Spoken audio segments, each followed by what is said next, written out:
there we go. I guess we're muted now. Yeah, so I want to give a brief project update on what's going on. The last of the curb is in. They put that in today, just finished that up a little while ago. So all the curb on the whole project is in now. This week will be a little bit slower of a week just due to the cure time and the curb setting up before they can start driving over it to sidewalks behind that. So next week, hopefully will be sidewalks towards the end of the week that they'll get those prepped and start pouring those. And that's kind of the next big hurdle for the project. After that, once we get sidewalks in, it will be on to fine grading the road and then putting the first layer of blacktop on, first and second layers, just like it is downtown. Once they get the first and second layers on, they'll have to come back and cut holes where all of the manholes and water valves and everything like that are in the street to bring those up to final grade. And then we're still on pace for hitting that October 15th date to be with that. And then after that, DOT would come in and pave whenever their schedule allows or whatever they're kind of doing with that. So I would suspect that that would be, the week after October 15th. But that's DOT scheduling, and so I'm not 100% sure on that. One other thing I wanted to say today that Patty kind of asked me to touch base on is we know this has been a long project with a lot of different things that have happened during the course of it, and for everybody's sake, MSA would like to throw just kind of a little block party downtown on the 100, 200 blocks. Close those off tight for a couple hours some afternoon, sometime between final paving and line striping, so that we can get kind of and do a ribbon cutting ceremony for the downtown.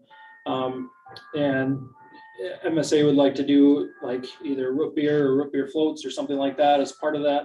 And just kind of a way to draw people to the downtown area for a little while and have some fun on Keller Avenue before it turns back into State Highway 46 for a while again. So one thing I wanted to ask your direction on for that is, I know the clock is covered up. Is there anything that you'd like to do during that time? Anything official with the clock unveiling or the clock will be here tomorrow. If things go good, we'll have it ready maybe Monday or Tuesday to power up. Okay. So when the B&B is ready to go, Sure. we're hoping to have it all ready to go. Okay. I think it would be really cool to have that unveiled at the same time as we do a ribbon cutting. I mean, Yeah, that's correct. my opinion. Mhm. That's what I was I've getting. been thinking a fair batch about this, and I've Yeah. talked to several downtown business folks, and I think the city ought to pony up a little money. I got a grill, we can roast 500 hot dogs and nothing flat. I like the root beer and a hot dog and a bag of chips deal, and do it when the downtown folks are open, so people can go in and out, and our downtown merchants can maybe actually have some extra business. If we have to do it on a Saturday afternoon or a Friday afternoon is fine. And if we're planning for the 15th, that's a Friday, or is that a Saturday? The 15th is a Friday. At that point, the final surface probably won't be on unless this project moves quickly through the next couple phases. But it would probably be the week after that the final surface goes on. And so I'd be hesitant to draw a bunch of people downtown, especially if they have started doing adjustments on the utilities for the final surface, because then you've got holes around the manholes, or you still got that lip on the curb, and that can be a hazard for people. So I'd be hesitant to set a date. I'd love to set a date. If the city is, If we go any later than Okay that, with that. it's almost too late. I mean, just from the standpoint of, you might have snow on the 27th. Oh, I boy. know. Then you have- But you know what I mean. Then you have chili. Yeah. Instead of hot dogs, go. Yeah, it's hard for me to commit to a solid date at this point, because part of this is DOT's schedule. and when DOT can get in there and pave. I think we would know a little more in a couple weeks. And so I'd like to keep it on everyone's radar Yeah. that it's going to be somewhere in that time frame where people can kind of plan on it. But the date would have to go out on social media and by word of mouth, and it'll kind of have to be a rush, like, we're doing this and this is when it's going to be. Yeah. Once we get word from DOT on when final paving is actually going to happen. And that depends on when we get done with our portion too. So, Sounds good. I don't think that's undoable. Yeah. You know, I it's think that's a good doable, idea. Mhm. so. and MSA is planning on making a, social media graphic that has the date and time and a picture. I snapped a picture of downtown today, kind of tried to get around the traffic control, so that's not in it, but so it kind of looks like a semi-finished product right now. So that'll kind of be, we can use that graphic and I can get that to Patty, and if you guys want to share that on your personal Facebooks or social media accounts, just to help the word get out quicker, I think that would be really helpful as well. Yeah, good. So, What's the status of the light poles and signage and all that? I know there was some delay in getting materials, and is that installed or is that pending or? yeah, light poles are going up. Okay. They've been delivered and are going up. They put quite a few up already. Yeah, they've definitely put the bigger ones up already. And so B&B is continuing to set those light poles. Signals, last I heard from DOT was those are not coming until about the week of October 15th. And so there's a possibility that if that gets delayed again, there would be a temporary like 4-way stop at Birch Street until the signals can come in. Is that state or is that part of our project? That's the part of state, our- that's the state state. contract. Yep. Yeah, because I know they maintain and regulate them, so. Yep, and that would all, whatever gets designed there for temporary would all come from DOT. They'd have their traffic control folks look at it and figure out what needs to be done. And the boulevard / extended sidewalks between the first and second, or 100 and 200 block look much nicer. Thank you. Good. Yeah, it did come out nice. I'm glad people are happy with those. Mhm. Any other questions for MSA? Any other public comment that needs to be addressed? Yeah, I got a couple things. First of all, this last weekend was the Fall Festival, and being in the parade and seeing all the people along the parade route, it was wildly successful. There was lots of people, lots and lots. So anyway, we had a beautiful day for it. So I'd like to thank the Public Works crew, Avery Police Department, and Sheriff's Department and State Patrol, I think, was here also. Amory Fall Festival Committee, thank you for a job well done. Great, thank you. And then we still have an opening on the city council for the southwest corner of the city of Amory, Baker South and Keller West. So if you're interested, come on down to City Hall. Okay, thank you. All right, we'll move on to department head reports. City Administrator, Patty. Evening, everybody. I, along with Clerk Treasurer Ben Jansen and Taylor Larson, are in the process of taking training for the upcoming agenda software with minutes management. I'm also asking Taylor Larson to get the training too, which she's been doing. This program will be used in the future for all city council members to use on their iPads for committee of the whole and city council meetings. The ease to look at the agendas as well as their contents will help run the meetings to be more smooth. We will be training all council members in the use of the software in the very near future. I have been attending weekly meetings with Markin and Johnson and Ayers, as well as all subcontractors at the Amory City Center. You can look for updates from their project managers as a result of those meetings included in your OneDrive. We're still moving forward with the target move-in date of December 3rd. I have attended the chief executive's workshop recently in Fond du Lac. There were several beneficial sessions. I met with state leaders in the profession and we had a good amount of discussion. I attended the housing seminar put on by Polk County Economic Development Corporation recently. The presenters gave the audience some good strategies for bringing development into the community. I've sent out all information to the Joint Review Board in regards to the second Joint Review Board meeting at 8:30 a.m. on September 29th, 2021. We will review the TID and act by resolution on the amendments of TIF District 6 and TIF District 7. The Joint Review Board will submit its decision to the city at the October 6th, 2021 meeting. The city will then notify the Department of Revenue of the amendment. I'm working with our new clerk treasurer, Ben Jansen, on his job duties that he needs to familiarize himself with.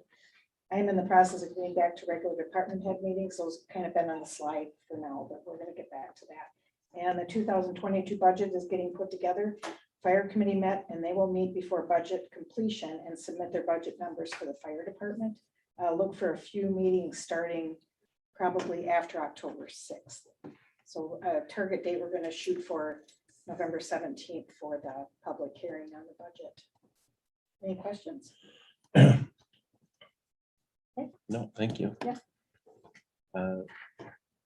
Clerk Treasurer Ben Jansen. It's been a long time since I've been up here. Let's see, like Patty said, we've done a lot of stuff for the budget so far. I've been working with Jeff and Tom and Dale and everybody to figure out their capital expenses and what they are hoping to get next year, what they'll actually get, we'll see. I've been gone a lot the last month, so I had a vacation. Then I went to the clerks conference in Milwaukee. And then last week I was in Manitowoc for the treasurers conference. So I've had a whole lot of training the last 4 weeks. My emergency management classes restarted on September 2nd. This is the 3rd class out of 5 that I need, so I should be done next summer-ish. Like Patty said, we started to do our new agenda software. I did the training today, actually. Hopefully that'll get rid of the 150-page packets for you guys. It'll be a lot cleaner. And then finally, Paul was asking about our Safe Routes to School program. I contacted the Regional Planning Commission. It got delayed because they couldn't hire a coordinator for the grant. So now we're looking next spring, next summer. They haven't decided when we're going to start that, but we should be hearing something hopefully in like March. Yeah. Great, thank you. Police chief is not here, but there's a submitted report, I believe I saw in the OneDrive.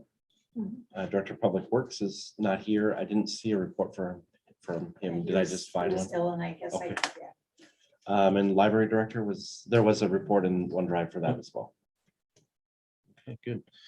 Moving on to a bunch of ordinances, it looks like. So we have fire and we'll just take them one by one or talk about all three here. We'll start for sure, I guess, fire inspections. Let's start there. And So- this one, in the past, you have approved it, but there was a change to amount of inspections that are performed yearly. The fire chief is pretty adamant about maybe just doing one a year, except for the buildings on downtown area that are connected, those and state And the state mandated mandated. inspections, yeah. So that change is on there, and also it references the schedule of fees, which I put on the agenda for you to look at for that too. Okay, and that falls in line with what the other towns are doing as well. So they're going to go to a annual.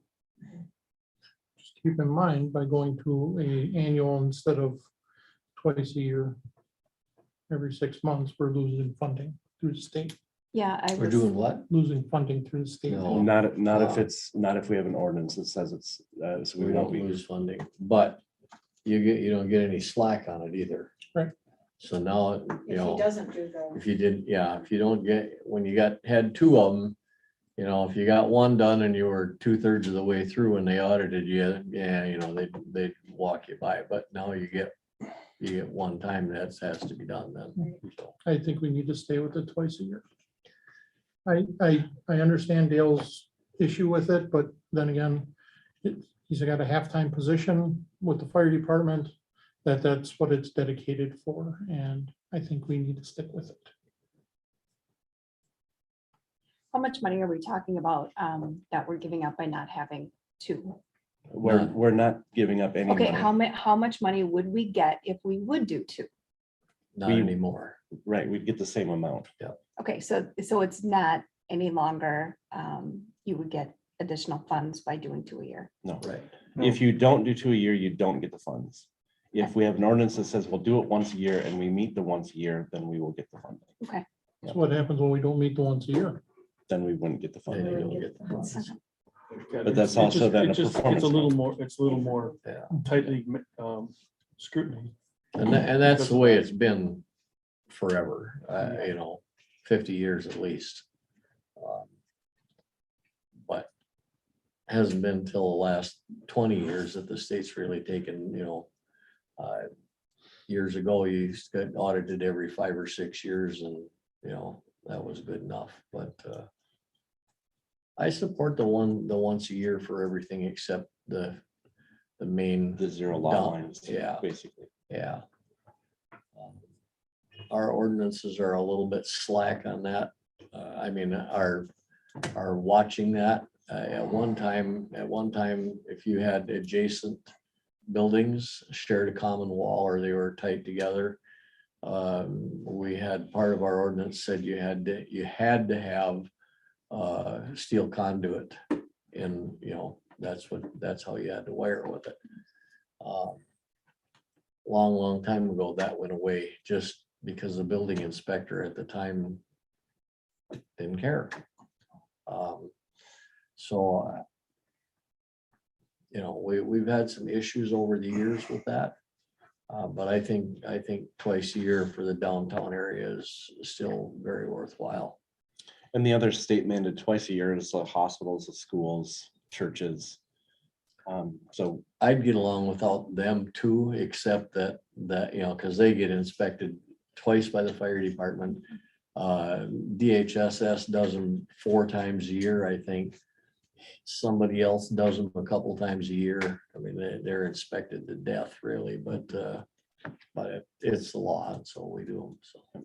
and I did read it. There was a research study done in Wisconsin about the difference between once and twice a year, and there's not a No, statistical significant difference in being able to pick up major issues. Well, So what I do you would- call a major issue? People dying? I mean, because that's what we're talking about is Right. places burning down. If we get a fire in our downtown, it's gonna, these 100-year-old buildings, just like the 100-year-old roadway we have, is gonna start on one end and end at the Right, other. and that's And why, people live upstairs in those buildings. right, that's why those are twice a year. Right, because there's zero lot lines on those. So why don't you just stay with the twice a year on everything? because the city council a few years ago, with no amount of hindsight whatsoever, decided that we should have apartments over the downtown buildings. And Mhm. for 20 years, the fire department was adamant about, you know, and this council went along with it. And then somebody with, I don't remember who it was that came along and said, well, we, you know, the downtown businesses need extra revenue. If they have a store down below, and they have space up above, we should let them do that. Which we do now, and many of our buildings, and that's one reason why I would absolutely want the downtown area inspected twice a year. Because And there that's- is a potential for loss of life. Right, and that is what is in this Right. proposed ordinance. How many are not? You know, what's the total number? I have no idea what the number of buildings that have to be inspected, but how many are outside of the twice a year schedule? You know, everything that's Oh. commercial, that's, More than South half, of the more than 200. half, I would say. okay. Yeah. That's just a guess on my part, but I would guess.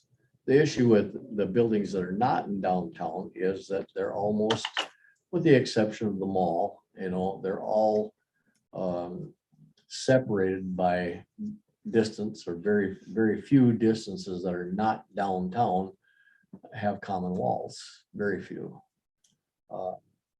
You know, so can you have a fire out in the country? If you inspect them once, certainly you can, but it, generally speaking, is not a conflagration like Tim mentioned that could be down in the downtown area.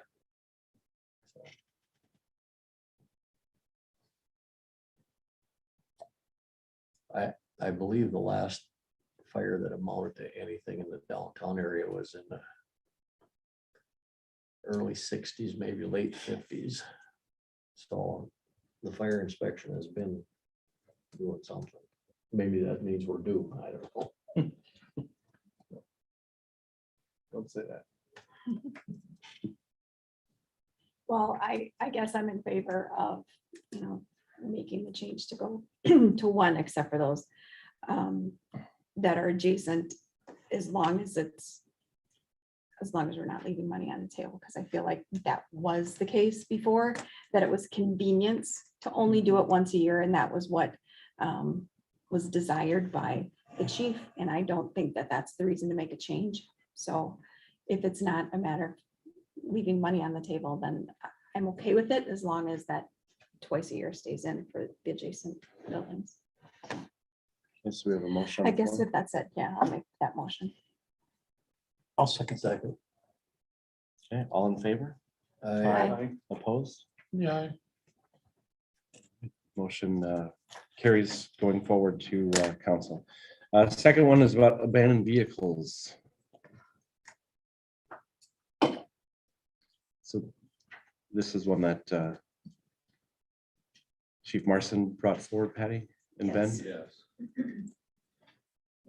Yep, so Tom came to me and asked about getting a provision in our junk vehicles ordinance that has a time limit on it. Right now, there's not. So if you just keep registering your vehicles, technically they're fine, even though you could be storing stuff in them and then move for 10 years. So let's add the 10-day limit unless designated to be fined basically by the police chief or his designee. He just wants this passed so he can go around and start cleaning up some problem areas that he's seen that right now he doesn't really have the ability to clean up because there's nothing in the ordinance for it. It's actually copying Osceola's almost word for word now. So if I read this correctly, that I have my truck parked in my driveway because it's my third vehicle and it's been there for 11 days, I have to go move it. Otherwise I could get fined. Technically, Well, and if that doesn't happen, why do we even have the ordinance? Right? If we're not going to enforce an ordinance, we shouldn't have it. Right? I mean, because I don't like the idea of creating ordinances to be punitive towards properties that somebody has an issue with, but not treat another property the same way. That's not to say we shouldn't do it. I'm just putting that out there. I raised the same concern when you had me write this. It's like, oh, my truck at home only moves like once every 2 weeks. It's pretty insistent, so I drafted it up for him. Because the last thing I want to have happen is I sit on the city council. That's why I don't get bothered. But I have a crappy area that needs to be cleaned up. I get bothered, right? That we have to enforce, and I think I'm saying the same thing, but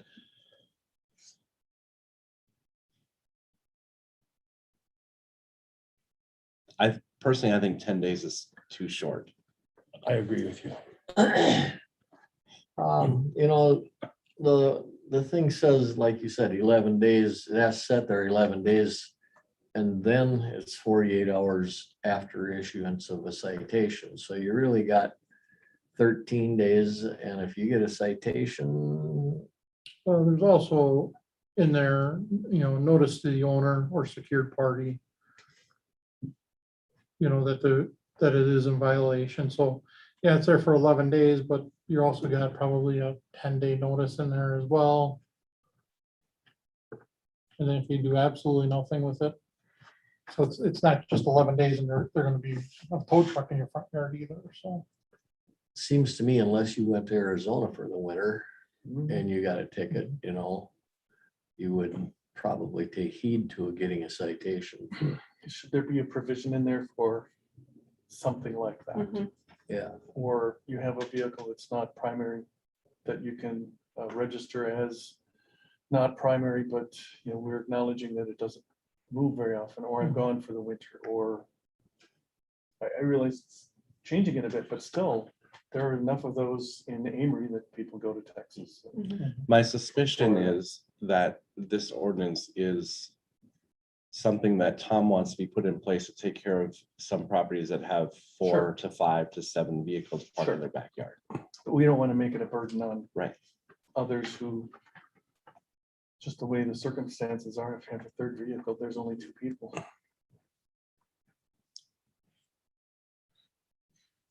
Can we refer it back to see some, if we can add some kind of Yeah. contingency or? You know, a lot of ordinances also have a provision in them that they must be licensed, they must be operational. Yeah. I mean, I have a very small garage. I have two vehicles that sit outside. One's a third vehicle. It might sit there for 10 days. It's licensed, it's operational, it's not abandoned. True. Yeah, it's a high school girl's car, but you know, I still look cool in it.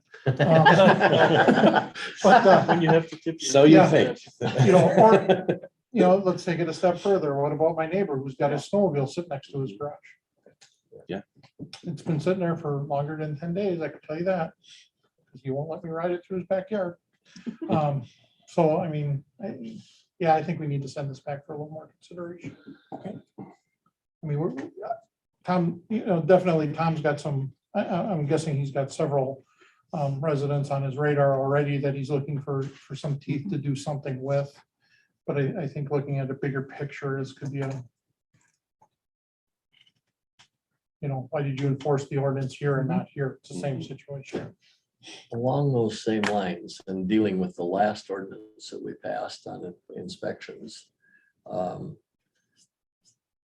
I know that an inspection was done on the property that used to be known as Fleet Supply.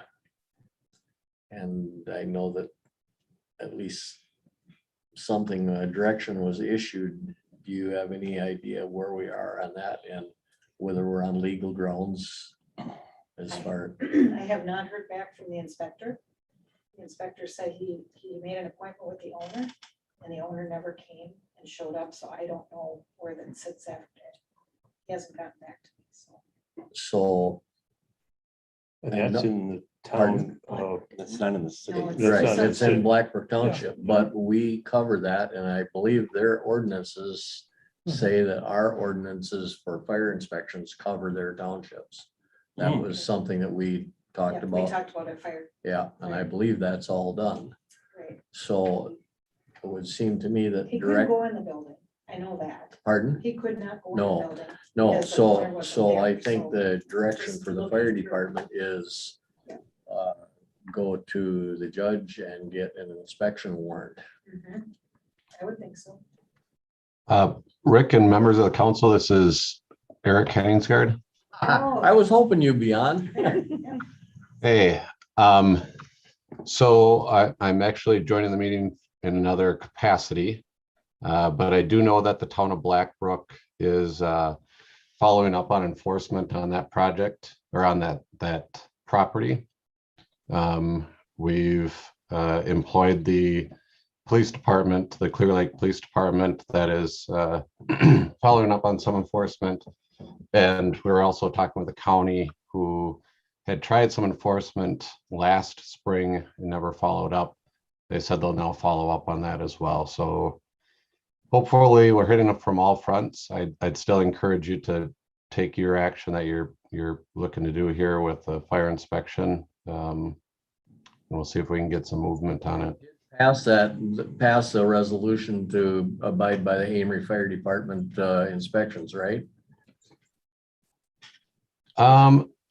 So, well, I don't know. I don't know if town of Blackbrook has that ordinance or not. I guess I'm not sure.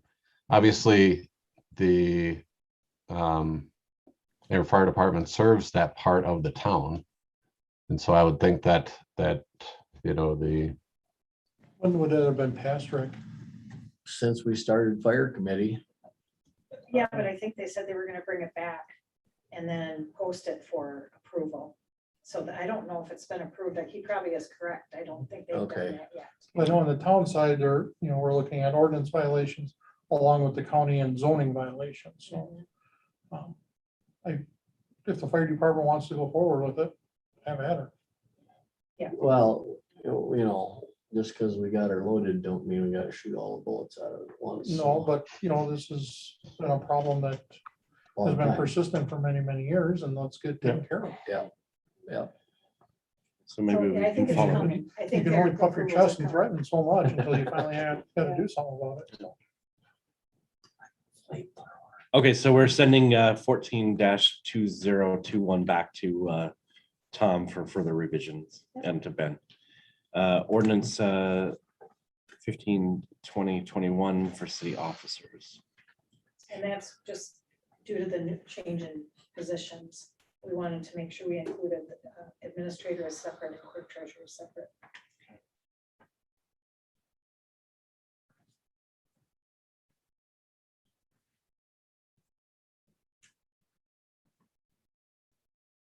I read through it and it matches what I had understood we're asking each to do, so.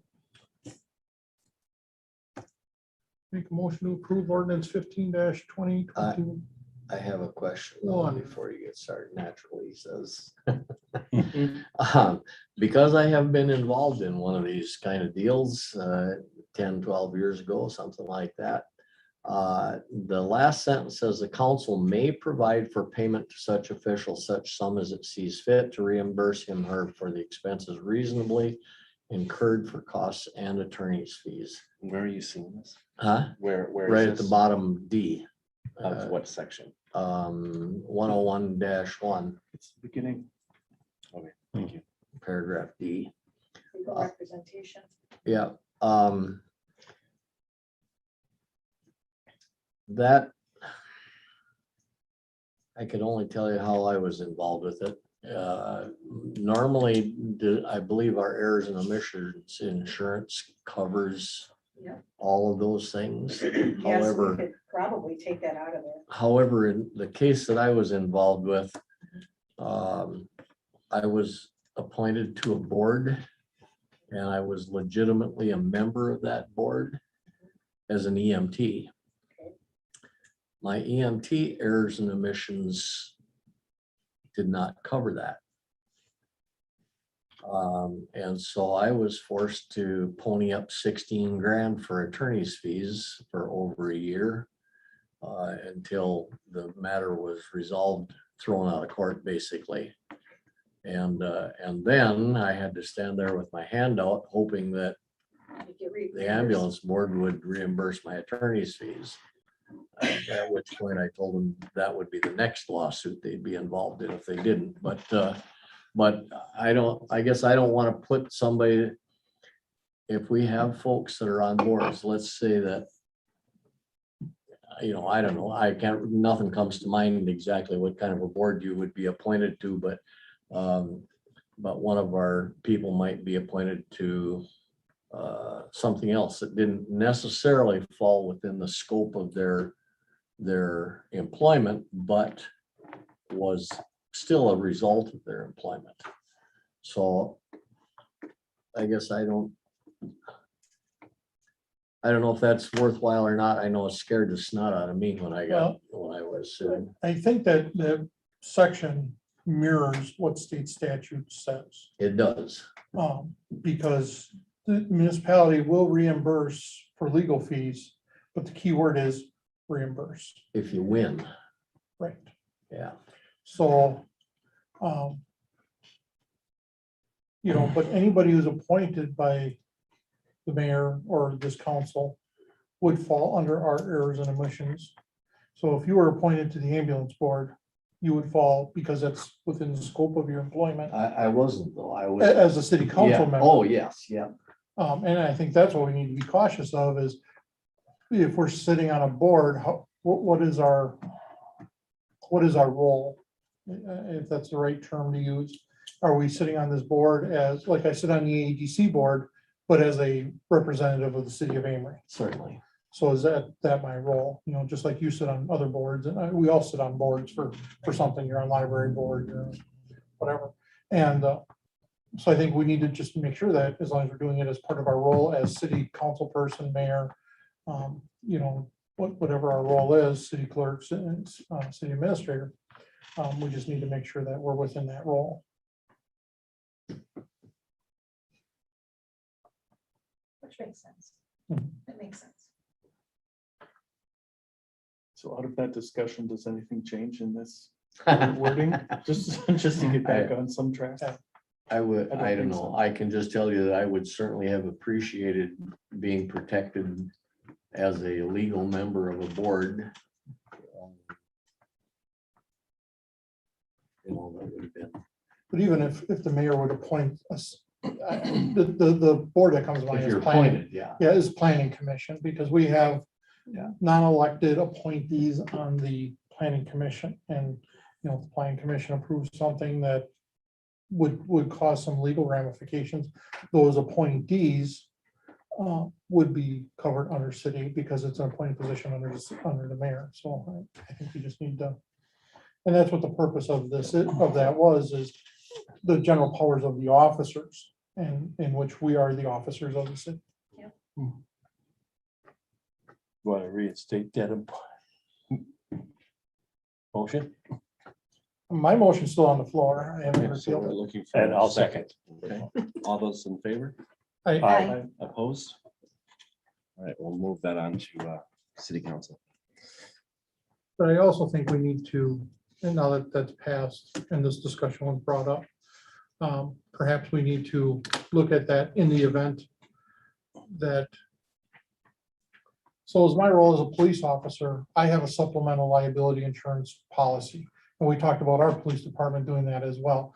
And, you know, if I'm subject to some legal means for whatever, this policy allows me to get an attorney at no cost to me, at least on the front.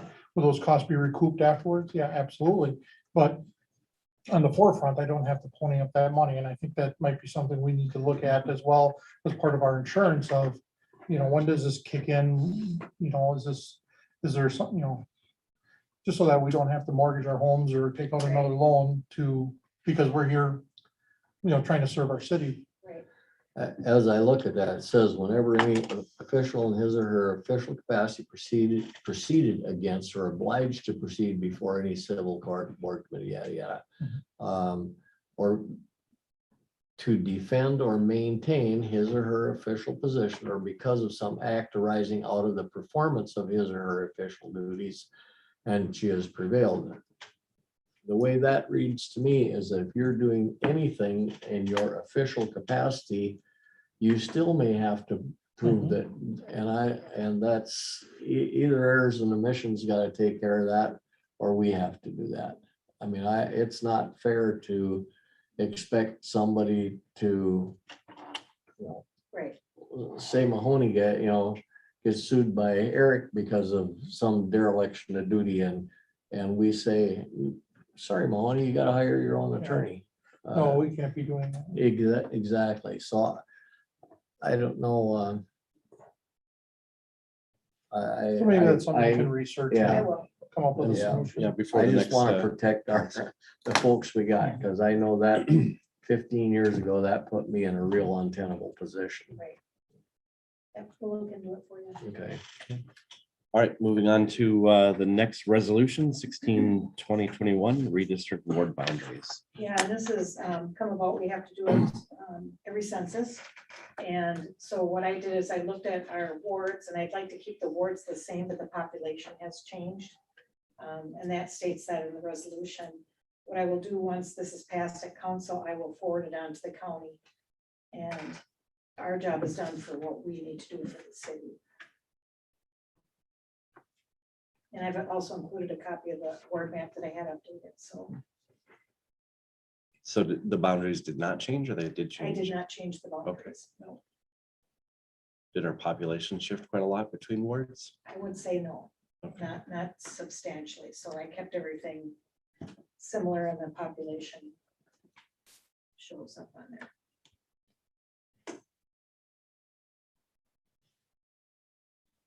So I'll make a motion to approve resolution 16/2021 to redistrict the ward boundaries. I'll second that. All in favor? I Opposed? All right, it'll be forwarded on to the full council. South Industrial Park update. And that's Eric. All right, good evening again. This is Eric Henningsgaard. Yeah, just to give you a quick update, so that we had intended to bid this project over the winter.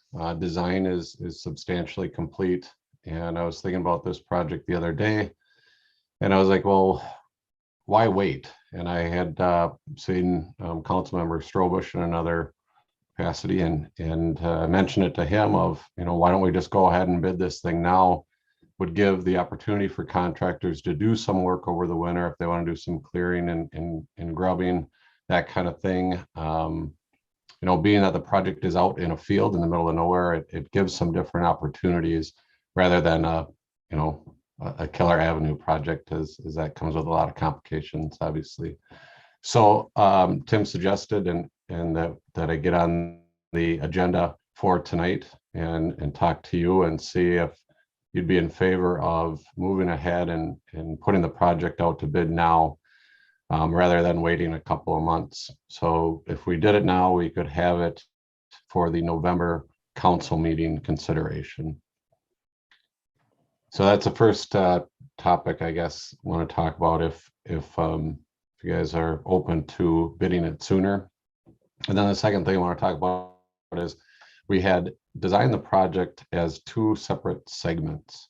Segment 1 and segment 2. Segment 1 was extending the road just to the 20-acre parcel, and segment 2 was extension of the road into the 20-acre parcel and to the south, and also looping the water main.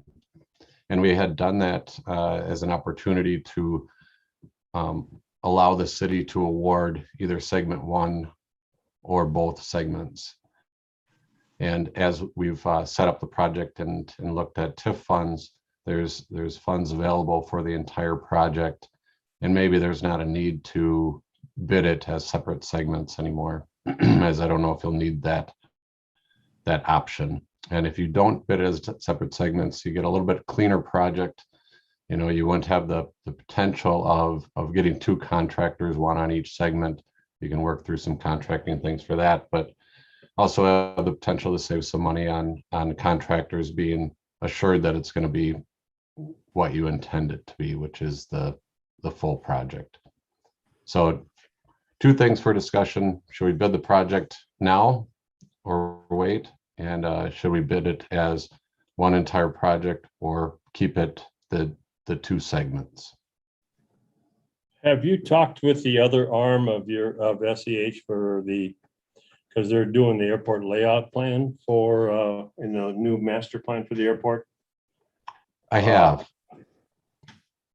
Well, or go on. I'm just worried that if we bid it phase 1, phase 2, and we can go forward and do it all in one, but what if your other arm of your engineering firm says, well, it should be over a couple 100 feet. This is because it works better with the airport. So early on, when we were designing the project and extending it to the south, I had that group look at it then. And then when they're putting together the proposal for the study or the planning project, we went over it again then as well. Hope here's what the project is, and they didn't have any concerns of the plan then, but I'm happy to go through with them again and just make sure we're putting it where it's appropriate, I guess, for the airport as well. And part of the conversation I had with Eric was, this project has already been approved to go to bid. We were just waiting to pull the trigger on it, and I think now's the time to pull the trigger on it and start moving forward with it. And the funding's there. But let's move ahead with it. The question I have is, should we do section 1, section 2, or do it both together? I'm okay with either one. The only negative part, if we did both sections, was what if somebody comes in and buys a huge chunk of the property and the layout or what we've designed is not, equitable or top or wanted or desired by whoever comes in. I guess it's a chance we take, but do we just do half the project? I mean, I honestly think let's just do both sections right now, get it done, get it in there. And I guess we'll just have to deal with that issue if it comes up. seems like we've got economies of scale if we do both at the same time. right? Mhm. So even I if think- some of it did need to be reworked. Yeah, and I think the idea of making sure that no matter what, you've got one contractor and you don't have to worry about two pipes coming together that Exactly. Right. don't match up. It's doing it all at once, even if it's the same one is all at once, it just makes more sense. Mhm. So I would move that we do offer for bid and do in a single operation, not two, Both sections. yeah, both sections. I'll second it. As far as further discussion goes, yeah, it's really hard to spend 300,000, I think, on the airport layout plan that we're doing with the airport and which we haven't really got into we've had our first meeting and it would be nice to bid it out, but to be able to have the option that if they're doing the first part, are they gonna keep going? I don't know how it worked, but I think I'd be more in favor of it, do it in two parts, get it all bid as one, and then part one, part two, maybe they can come in a year later and finish the second part after we get into the airport. But we're spending a lot of other money on the other side, and it's gonna be a part of the industrial park in the end, so maybe it doesn't make any difference, maybe it does. But you're right, just somebody comes up and wants a whole piece, well, we just spent $1 million on the road at Somebody wants the whole piece, so they're gonna be spending $1 million Mm-hmm. without trying either, so, you know. And if they really want it that bad, then I shouldn't say want it that bad, but if somebody comes in, I think they need to just be flexible enough that, hey, this is what we have to offer. But we need to get a road back there. Nobody's gonna buy anything back there. We've owned that thing for 10 years. Nobody's gonna buy it until they can get back there and see what it's all about. And we can prove to them that there's the water line, there's the electric, there's the internet. Mhm. So the concern about the airport planning, we could bid it as two segments, award it as two segments. I was gonna say that, but put different timelines on completion, where segment one is completed in 22, and segment two is completed in 23. But I don't know, even just saying that, I don't know that that's a great idea either, because what if in 22, somebody comes and says, we want the whole piece? Now you're gonna pull a contract from somebody. How long, Eric, how long do you think construction would take on this project? We talking 90 days, 120 days? Oh, I know I timed it out before. Yeah, I'd say I'd go with 120. You know, a project like this, again, where it's out in a field and a contractor might say, hey, I'm gonna put a couple of crews on this and you know, we can work on different pieces at the same time. Maybe it'll go quick. But yeah, I would figure 4 months, 3-4 months. Pretty quick project anyways. Seems to me the advantage of bidding it and letting the contract this fall as much as any is that they can move heavy equipment in while the road ban is on and start working on it when they can't do anything anywhere else either, so. And I'm sure they're gonna have to clear trees out. They can do that over the winter, you know, get heavy equipment in over the winter. Okay, so motion has been made and seconded. All in favor? Aye. Opposed? Move it forward to council. Number 5, direction for change order regarding curb on Keller Avenue.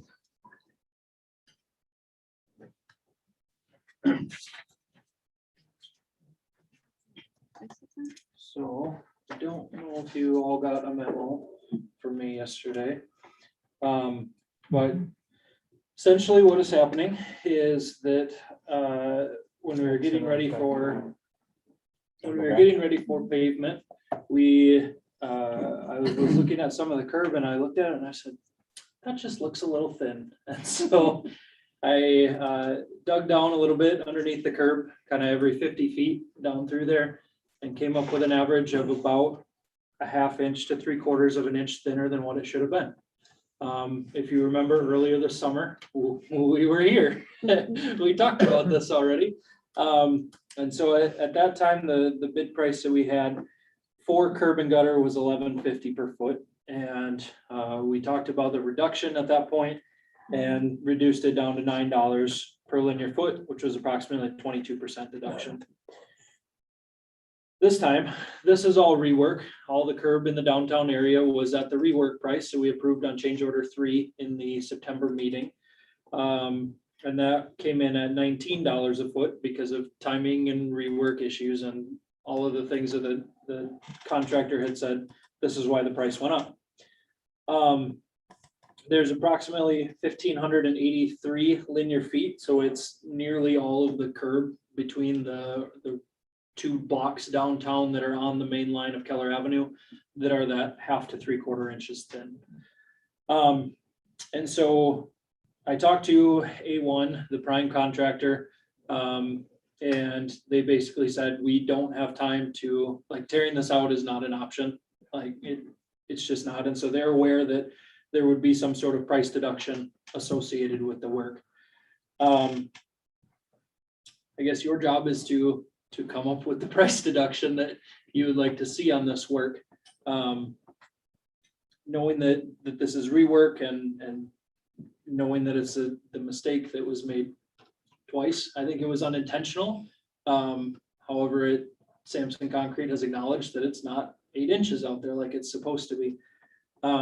And so it's my opinion that Sampson Concrete isn't trying to skate by, and like the 2 guys that, the 2 sons that kind of run things were pretty upset when I told them, and they were out there that day to look at it with me. And so they were pretty upset by that as well, but currently the curb is non-conforming to spec, and so they're aware that there would be a price deduction associated with it as well, should you choose to go that route. What's the long-term impact of the thinner curb? Yeah, so when we discussed that back in June, typically on like side streets and such, we only do 6 inch on the curb anyway. The reason that this was originally supposed to be 8 inch was because of the pavement build on it, because there's gonna be 8 inches of asphalt down there, and so the whole curb and gutter would support the whole pavement build at that point. We talked to Nick Klobes at Monarch Paving. He had really no concerns with the structural integrity of the pavement, even being an inch thin at that point, because he said it's all good compacted base underneath it. And so as far as the longevity of the curb being 1/2 to 3/4 of an inch thin, I don't see it as being a major issue. It could theoretically crack up a little bit sooner over the lifetime of the curb, just because it is a little thinner and it's in a downtown area that receives a lot of parking and such. And so we're obviously encouraging people to park with 1 tire on the curb.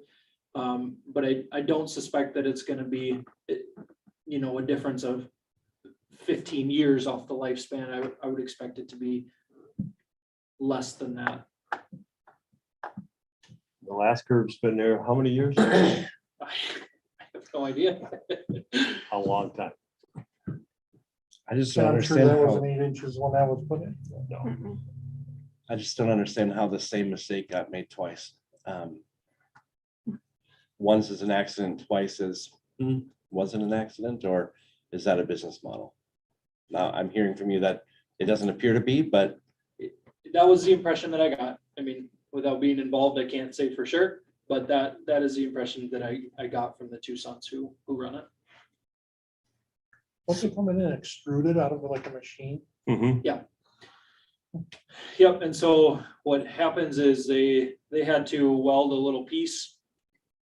It basically looks like a metal piece of curb, and then it comes kind of shoots it out of the back. And so they actually welded a piece on the front side of that to drop it down more.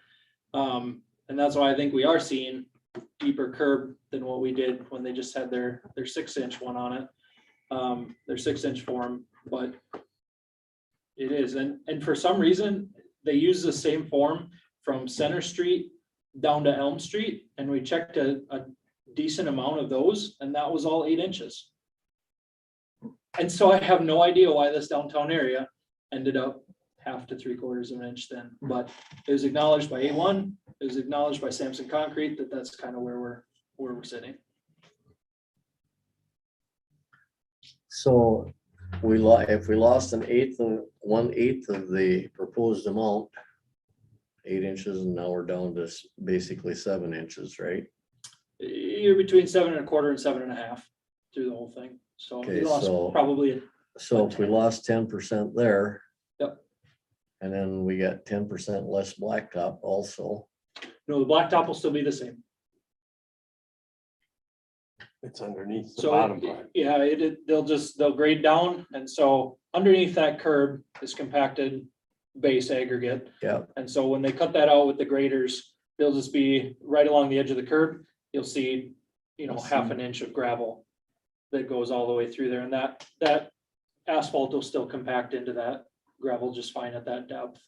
So, and that's what Nick from Monarch was saying, was that, you'll get just a little roll up into it, because they can't get the grader blade exactly to the curb, so. so you're just we're gonna have 8 inches of blacktop. There will still be 8 inches of blacktop throughout the whole project, yes.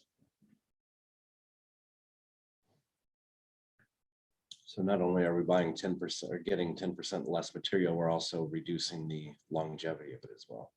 And you said we agreed on 22% reduction in June? The first time, Yeah. yep.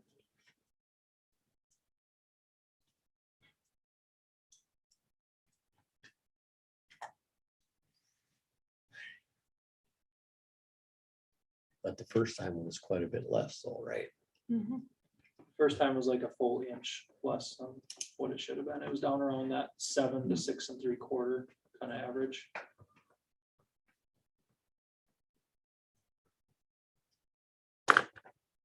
Somebody who recommended, are you working some calculations over there? I don't know, I'm What's just. what's a reasonable consideration?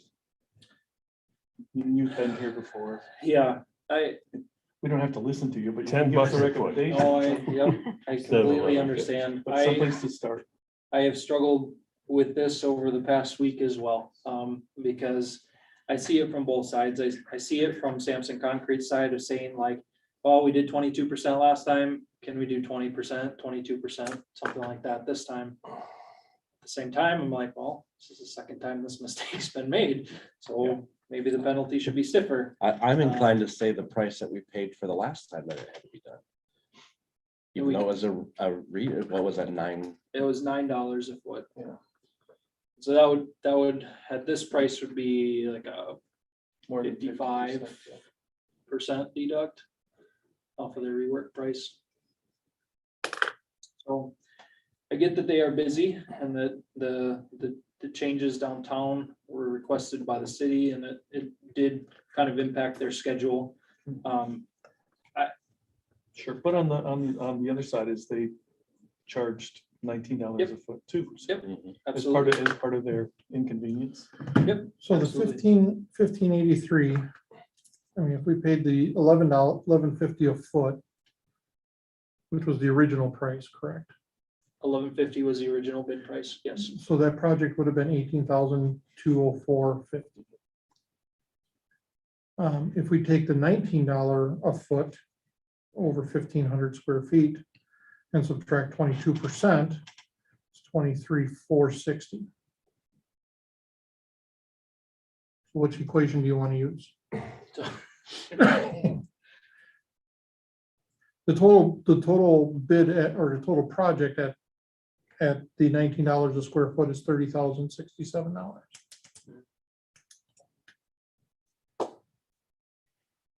Does the work still quality work? I mean, does it look good? Is it engineered well? Is it, I mean, I believe that it is. I mean, Yeah, it's my opinion that it is, and like I said, I don't think this was. I don't know for sure, but it's my opinion. we that don't they know why. Probably weren't trying to skim on it, sure. but There was a failure somewhere along the way. Yep. Not a matter. Now we just need to figure out how we're gonna make it right on the financial. So I guess to go back to your question, Eric, as I've kind of thought through this, I thought maybe 30% off of that $19 a foot, because they did have to come back for the rework but at the same, and originally off the original price, it was 22%. This is the second time we've done this. So maybe a 30% off of that $19 a foot is a reasonable starting place for your discussions. That still gives them $13 a square foot, which is actually a little more than what their first bid was, so. And that's what I was- Even though it's rework, it's the same kind of rework. I mean, did they have to put the bill for taking the other stuff out? Or did A1 do that? Nope, A1 did that. I'm cool with 30%. That's, you know, you make a mistake, okay, you know, you paid for it, but then you come back and you don't make the same mistake twice. So in their equation, that $9 additional, is that? I mean, that's not a material fee, that's not a fee they have to pay because of whatever, that's just their upcharge because of rework. Yes. So Yeah. there's no asset that goes along with that. It's just Essentially, a fee. yeah, essentially what they're saying is that we have scheduled enough work to keep our guys busy throughout the summer. Mhm. And now you're asking us to do 4 more days of work that we had not put into our schedule. And it's a quantity thing. So when they came out here the first time, Mhm. they probably laid 3,000 feet in a day. Where now they have to mob in for a day and just do this 1,600 Right. feet. And so there's an economy of scale as well as we had to rework our schedule, and that's what what they're the fee saying is. that, yeah. And rightfully so. I'm fine with the 22% figure if you want to go 30.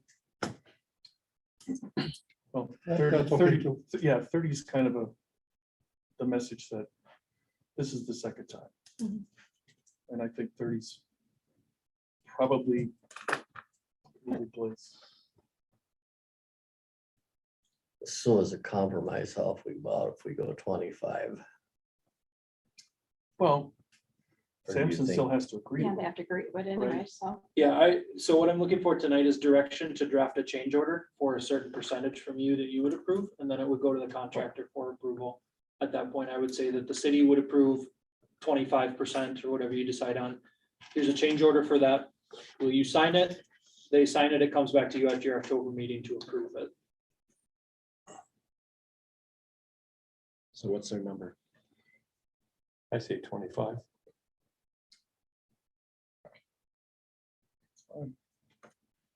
So if we do 30%, the total project is 21,046.90. And 25% is 22,550.25.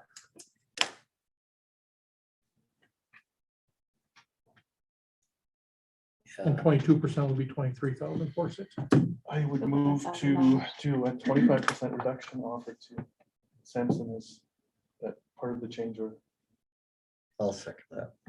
All those in favor? I, Opposed? All right. Thanks. I'll draft Thank that change order then and send it to Sampson, and if they're okay with, well, I'll send it to A1, and if it gets approved there, it'll come back at your October meeting for. You said it when they have their sidewalk finished. Yeah. Yeah. I'll say they'll go 20% if we can get the sidewalk done next week. City center outdoor signage. And I was approached by Graphic House many months ago, and we have Signage doing the indoor signage for the city center. I told them to come back with some quotes, and you can kind of see what they were looking at. It looks like Graphic House on the biggest part of the building facing to the north would be exactly what they had there, Bremer had there. If you'll notice, if you go by there, there's a lot of, it looks nasty. There's glue and they, Sure. Mark and Johnson, they tried to take it off and they spent like 6 hours and it doesn't look any better. So that's a cost to cover that part of the building. And you've got the quotes from Graphic House.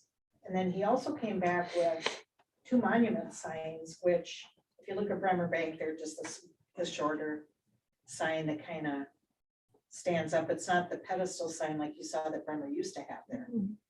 So it's a lot shorter. he had two options. One had the brick and one was just the vinyl. And that's what Graphic House presented. When you look at Signation, she actually came back with a smaller sign. She thought maybe, if you look at her email, she thought maybe here on the building, or if you went back to this section of the building, it would be smaller. So it wouldn't cover up all that mess. So hers, excuse me, hers is less expensive. She had no signage on the, like the pedestal sign, the monument sign, but she did have in her quote to put on the south end of the building, City Hall and Court. So the aluminum type letters, so you can see what that entrance of the building was. I mean, we could also look at potentially looking at the north end too, to do something like that, but that's not in the quote. So there's two separate quotes. In the meantime, I talked with Paul today, and he's got a contact out of St. Croix Falls, Express Signs, Sign Express. Sign Express, yep. And talked to her today, and I'm gonna have her put together some figures too. I would actually give you another name too, for Okay. somebody that we use. Yeah, that's on fine. Baronet. Right, so just trying to get things put I together. would like to keep it as local as possible, Yes, and I that's what I understand that Yep. these, these people have Mhm. perhaps done things before, and they approached you, but I would really like to keep this as local as we possibly can, and Okay. there's very qualified sign companies in our area Yep. that, we've used before, and it sounds like you've got some too. Yep. Is the big tall sign gone? Yeah, they took the Bremer Bank had, They painted it. yeah, Bremer Bank took that post. Oh, I thought it was still there because they painted it, Yeah, and they've got. and I they've thought it got- was still there. No, they've got rights to that color and to that sign because we asked if they could use it. And if we could purchase it back from them and they said, no, we could not. But as far as putting a monument sign in that corner, I don't want to see something end up like Noah's down there Mhm. that we removed. So, And also the monument sign through Graphic House, they have the capability to do digital. So maybe down the road, if you want to have digital signage, you can do that, but it's just starting the process of figuring out what we want to do. Are we doing anything on the exterior building as far as like painting it or anything like Not that? yet, we haven't budgeted for that. Yeah, I so. didn't think so. I think it's something we'll have to consider We're for gonna next have to, year. I I think. do too. And landscaping, I think too. Mhm. A lot of that got damaged. So more to come on the signs then, Yeah. or are you looking for some sort of But this is direction? nice to see I think it's a different start. options, Right. to see where things might have to. And a go. lot of these places, I've talked to all of them and they do work in the winter, so, Mhm. I mean, it's not like it's a rush to get everything done before the snow Right, flies. if it's signage on a building, it's not like putting a those sandwich foundation boards. down for one of the Court. tombstone ones, which would, Yeah. you gotta have cement and stuff. Yep. so. Mhm. So anyway, just some thoughts. I mean, But definitely not any action. but I think definitely we want to make Yep. sure that we start identifying it as soon as we move. Mhm. And how we want to do it, there's, And I do like the options. option of having, at some point down the road, if we want to add an electric sign or Mhm. electronic sign, we could do digital. that, or digital sign. at least when the electricity out there. Right, Oh, yeah, well, you get electricity, but most of them signs now are internet based, so you can, yeah, you Yeah. just plug into the computer and Yeah. around there. our church just bought that one, but they're not cheap. No. No, they're Sign, not. good signage is expensive. It is. So this kind of gives you an idea of what we're looking at, so. Okay. And if you have any other thoughts? The way you want to see it, or, I mean, I put our logo on there. I thought that was a nice touch. Because the logo is the city of Amory. Mhm. It's not the city. There was some, City Hall. sorry, since we're talking about signage though, there was some discussion at the library board meeting last night as far as interior signage. What's happening with that at this point? in time? We have there, she's putting together her specs and she's presenting them to Jody at Ayers. Okay. There's probably gonna have to be numbers on the signs that identify each room. Mhm. Um, Which would make sense. Yeah, and they're basic, just vinyl signs, you Yeah. know, and we kind of put a design in there where it looked like the lakes or the river. It was kind of a swoosh on the top, but, Mm. excuse me, I can get that information to you as well. Yep. And now while we're on the But topic, that's separate from this Yeah, because but that's. we've already bid on it. It's already Okay. part of the budget, so it's not additional. Yeah. And while we're on that topic, I saw some things on Facebook on concerned citizens, and I wanted to address that. Excuse me. Recently, during a walkthrough at the Amory City Center, it was relayed to Jeff Mahoney and myself that there was water intrusion in the lower level of the building. We both wanted this addressed. Wallpaper was removed in one area of the lower level, and it was decided that all wallpaper was to be removed, as there was evidence of previous water intrusion to those areas.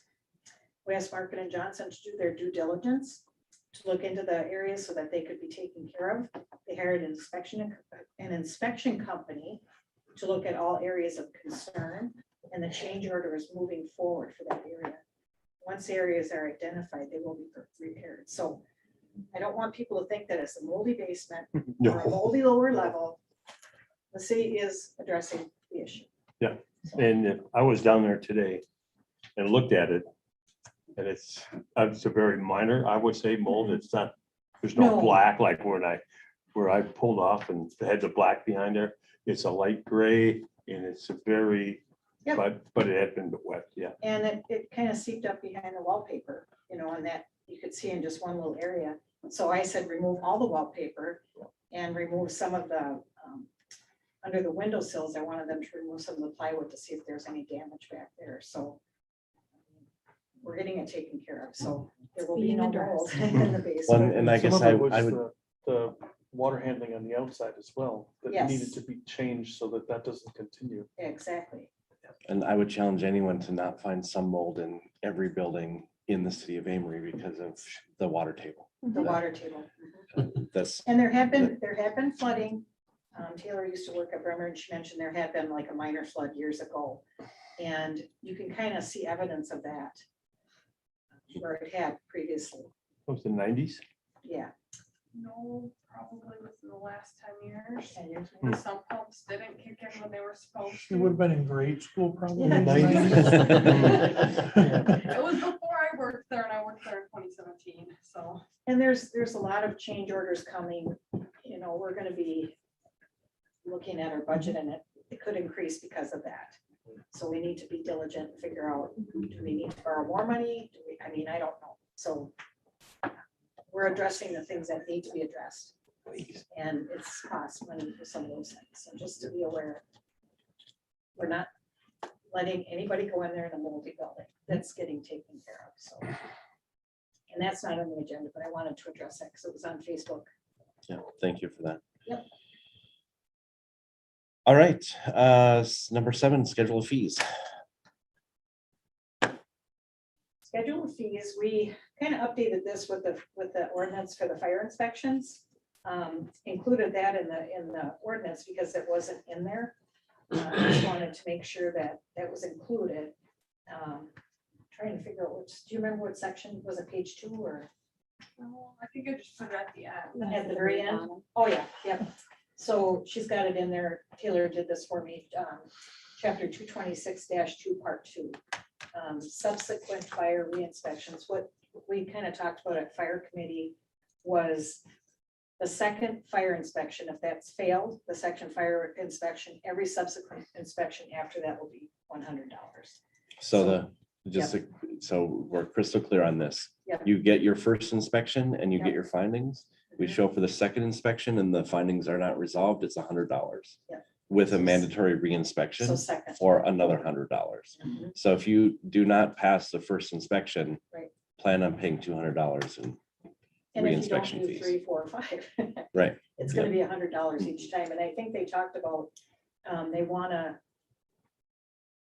give them some time to do the inspection, and I can't remember, did they say 2 weeks or? No, they left it up to the inspector. Yeah, Up to the it depends inspector. upon what the findings were, What of the how much findings time were, they right. would have. So there's no So time do on you- here, just by the inspections. Okay, so I'm not understanding what you said. So if something does not pass, you have to pay for them to come back and re-inspect the first So time. the first time you get your findings, Mhm. and then you may have 30 or 45 days Mm-hmm. to resolve those. And if we come back at that 45 day and it's not done, it's $100 for that If reinspection it's fee. not If done. it's not done. Got it. Yep. So if you comply within the 45 days, no charge. Got it. Right. So we just want to make sure they're getting those things fixed. Yeah. So And that's a consistent fee across, that would be a consistent fee across all of the entities that the fire inspections manage. That so makes sense. that's what this about. Our goal is to get nothing from it, right? No, Yeah, it's not but, a money-making This thing. should not be a moneymaker. right, No. no. Right, so we want it fixed. Well, the police false alarms is an escalation for each time. Yes, it is. When was the last time we charged for alarm response? I haven't heard of any. I mean, I was not notified, so. Yeah. Yeah. I don't think that fee schedule is enacted a whole lot. Well, I haven't gotten a bill this year, but trust me, in prior years I have. Trust me, it's there. And so that's the only thing that changed in the fee schedule. Motion to approve the fee schedule as presented. Second. All in favor? Aye. Opposed? All right, we'll move it on to city council. Number 8, library move cost to the city center. And this was a spreadsheet that I received from Ashley Long. When did you get this? That was last week, I think. And she wanted me to put it on the agenda. Okay. I see here, and the reason I'm asking, because, excuse me, it was mentioned in the meeting again last night as far as the time frame that the one company was presenting to do the move versus the day makers. That the intent with their bid was to come in and do it right away, get everything done as quickly as possible. And then the other company, just, by sheer nature of their business model, I guess it was going to take a little bit longer. And so the day makers company wanted to make their bid kind of apples to apples. So I'm wondering if this is that comparison. I don't know. You'd have to ask Ashley. I can see she's on Zoom. She might chime in. Yeah, you might want to ask her because this was sent to me. And Ashley, are you there? Oh. Can you? Yep. So can you hear me okay? Yeah. Yep. So Daymakers wanted to submit after he came a secondary, somewhat more competitive time scope because his representative Drew came and bid it out in the shortest amount of time, which then caused it to be a higher cost. As he stated in the meeting, he was going to basically shut down his entire company simply for this move to make it as quick as possible. That being said, he didn't know that there was he knew there was a secondary company that bid, but he didn't know that time because we don't disclose that. But once it's open records and presented at a meeting, he got a copy of it and then was competitive in his pricing. So this is instead of giving you, almost, I think it's some of the bids are like 4 or 5 pages long. I just compiled it into a spreadsheet and then highlighted the shortest amount of loss of operation for the library. So it was all in one place. Right. I wasn't sure if that was what this document was. Ashley, thanks for the clarification. Of course.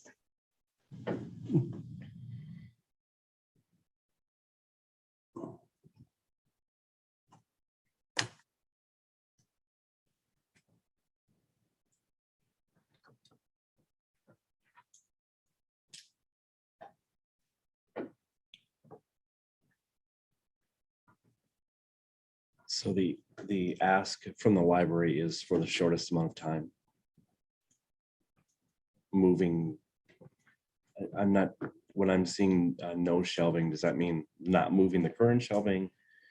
I guess I still don't, this isn't put together in a way that I can comprehend and help way- drive a discussion. The way I understand it is the library materials only means that they are moving the books and that stuff only, not the shelving.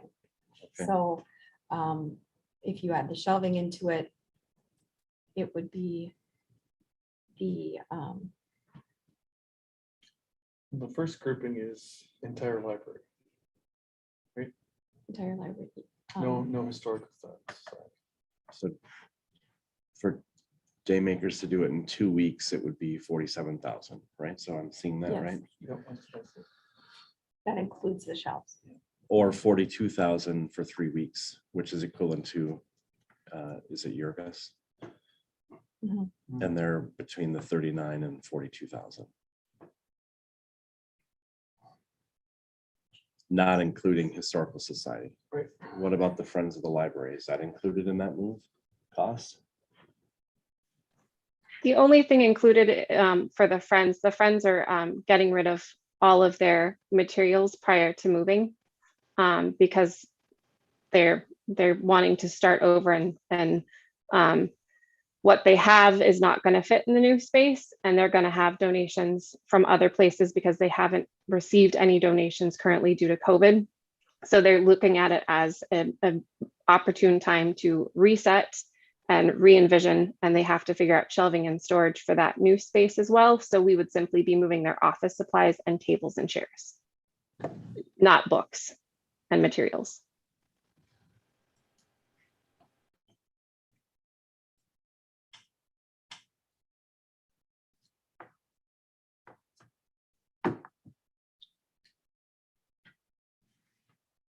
So the ask from the library is which one of these that are highlighted? I would assume that it's the fastest.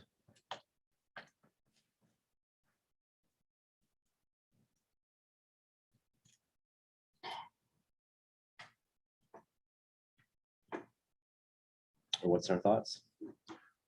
What role is city staff and volunteers going to play in this move?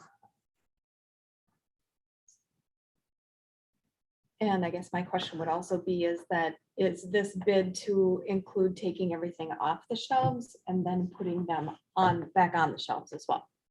Clarifying my question. Exactly. What role is city staff going to have in this? Because when it says the entire library, my assumption is the city staff walks out of the library one day and they walk into the new library another day. That's my assumption. There's workability in all of these quotes to figure out how staff would have an involvement and have a role in putting things onto carts. But I do believe Daymakers almost wraps things and puts them on wheels and rolls them out. So there is little staff involvement as far as taking all of the books off the shelf, putting them on carts and rolling them out. Jurgis puts them on carts, which staff could aid in doing, which might affect the price positively. That we, again, started with gathering the information, and we can continue to talk with them and figure out what process and procedure we choose to do. But it was bid at and move the entire library with some staff involvement, but not anything that was outside of their typical job duties. So it's not staff loading boxes and lifting heavy boxes and moving them to a truck necessarily. It's moving them from the bookshelf to a cart and wheeling a cart as they do in their daily tasks. So I'm assuming then a lot of that detail was in the bids, which, you know, this is helpful just to look at the numbers, but the bids would probably be a lot more explicit as far as how much the movers are going to be doing. So you've received all at city Yeah. council meeting, all but I believe 3, and I'm happy to send those on to Patty if you guys want the entirety of those bids.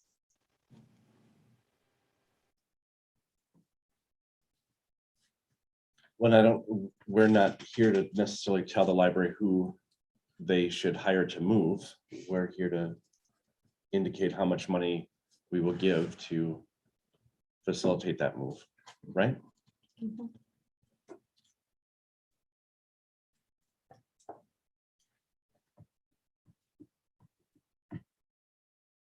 Anyone have a number?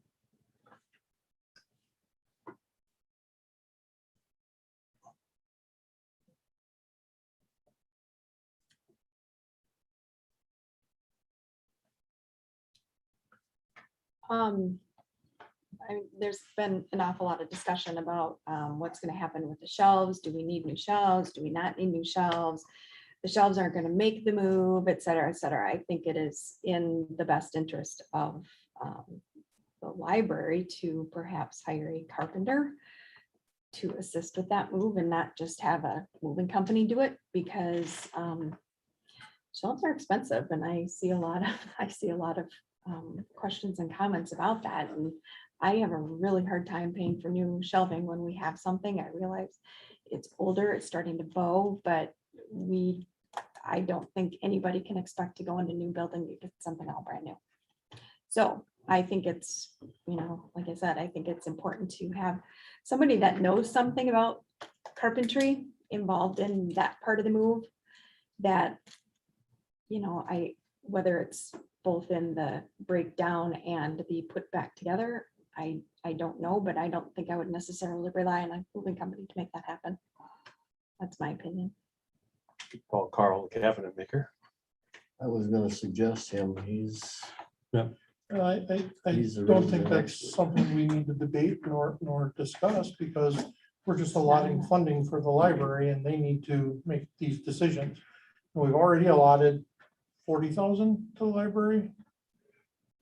So on top of that, do we want to allot more funds for shelving and moving and? Well, we've already taken care of that. We've already given for the shelving, right? So 20 plus Right. the other capital. I'm sorry, stuff. what I meant is the moving of the Oh, sure, shelving. sure. Yeah, yeah. So,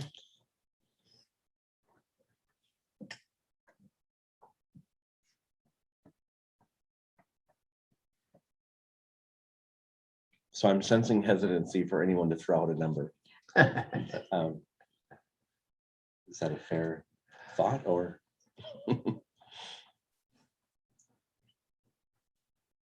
Yeah, I don't know. I think I also have to say, I don't know if this is necessarily an ask. We gathered the information to have two companies move us. I don't know that the city's ever communicated that the city's move and relocation of the library cost was on the library board's responsibility when our yearly budget has not changed or allotted for this type of expense. So I would encourage council to again think about who's responsible for the moving costs of the library and how, if it's on the library board, that needs to be communicated. And we were never allowed any time to budget that. So I would argue that this is not an ask. This is information given to you to decide how you move the library.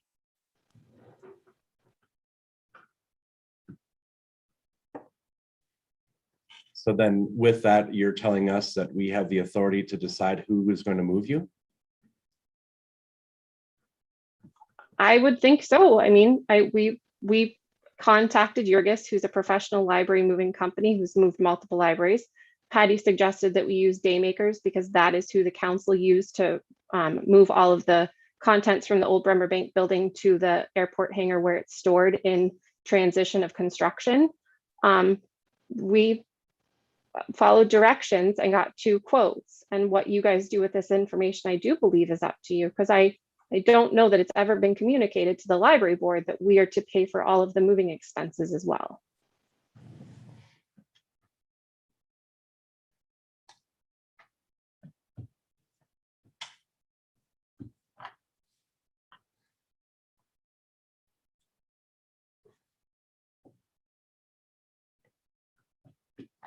So I Well, guess, since there's a hesitancy to discuss, maybe the council needs to mull this over for a while. And I make a motion, we table it at this time until 2 weeks for council. And we just bring it back up at council in 2 or 3 weeks, whenever that is. I think that's a good idea, because for me, I didn't have it in my mind that it was up to us to do, that we were being given the authority by the library to decide who's going to move all their material and contents. And that's what I think I just heard from Ashley, is that that's what we're going to do. So with that, I'd like to look a little bit more at the proposals that were given out there. And And I think that could stem other conversations as well outside the realm of this topic, so. Yeah. Well, I made a motion to table it for a couple weeks. I'll second it. any more discussion? All in favor? Aye. Opposed? Okay, we'll table it until council. Charging stations for electric cars. So Amory is not on the map as far as places to charge your Tesla and other to be determined electric cars coming up. The closest one, when I was searching, the closest one I think is St. Croix Falls or in Richmond. And virtually nothing between here and Hayward. So this is a potential route to get up to the North Country.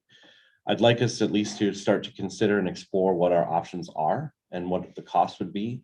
And is there, with that, opportunity to use ARPA funds for this type of endeavor potentially? So it's really just a discussion to say, are we okay with progressing, at least exploring what our options are to install electric car charging stations? I think it's worthwhile to explore that, but I'm not interested in the city being in competition with the gas stations that are going to be forced into lesser and lesser of fossil fuels when they may have an opportunity to put their own charging stations in and supplement their business. I don't know that it's government's position to provide charging stations. Right, I see it as a potential economic development opportunity because you charge that car for 20 minutes, which gets them to restaurants, gets them to, If it other makes a places too. buck, somebody in the private sector will do it. okay? I was just gonna ask, If it loses, then they'll let out the city. is a private-public partnership off the table? And my feeling is it's worth the discussion. Yeah, when Chad mentioned it, but you know, if somebody says, well, my round trip won't make it, but if I stop at Amory for lunch, I can charge. You know, and that's not somebody making money on it, it's bringing somebody here. So Yeah. you have to look at it in those terms too. Well, and I think that we have enough parking lots in the downtown area that to have 1 or 2 charging stations in said parking lots, I think it's a revenue source, I think. I think it's definitely something to look into. Doesn't cost anything to look. Right. So is there any official action we need to take that, or is that just a discussion good enough to Just start the discussion. ball rolling? Okay. We'll start researching it.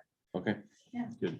The other was not my idea. It came to me as we were looking to look at or move to the new city center as another potential opportunity, I guess, is to create a safe exchange spot. So they're popping up all over municipalities. You probably know about them too, where it's a place that is under surveillance that allows for exchange of kids, exchange of Craigslist or marketplace types of things. And it's really just a designated spot that we would have. So just exploring that opportunity as well. And maybe that's something we can designate at the new city center, because we are going to have cameras, we are going to have surveillance. And we're gonna have unused garage space almost all the time. Well, the exchanges won't happen in the garage, but No. maybe. All it takes behind. is a parking spot. Yeah. So I guess start exploring where our options are for placement with that. It's really just painting and ensure cameras are focused on it. Yeah, because at some point, you know, the parking lot across from on the south end of wherever that parking lot there, city employees are gonna have to park there. So maybe, I don't know how far the cameras reach, but maybe it could be somewhere there. Yeah, or even on the Right north, on even on the northwest On the corner, northwest corner. behind the police garage. Yeah. You do Could be there too. wireless. You do wireless cameras. Yeah. So, Okay. Bringing us to number 11, we'll go into closed session for police negotiation contracts, deliberating and negotiating the purchase of public properties, the investing of public funds, or conducting other specific public business wherever competitive or bargaining reasons require a closed session. We will come back out of closed session only for the sole purposes of adjournment. So we won't be on video for that piece. Motion to go into close. All those in Second. favor? Opposed? Roll call. Roll call. Strobush. Yes. Van Blarcom. Yes. Isaacson. Yes. Lyon. Yes. Elton. Yes. Leonard. Yes. Forgot that you can both go. Couple minutes. Yeah. Thank you, Eric. Thank you. Thanks.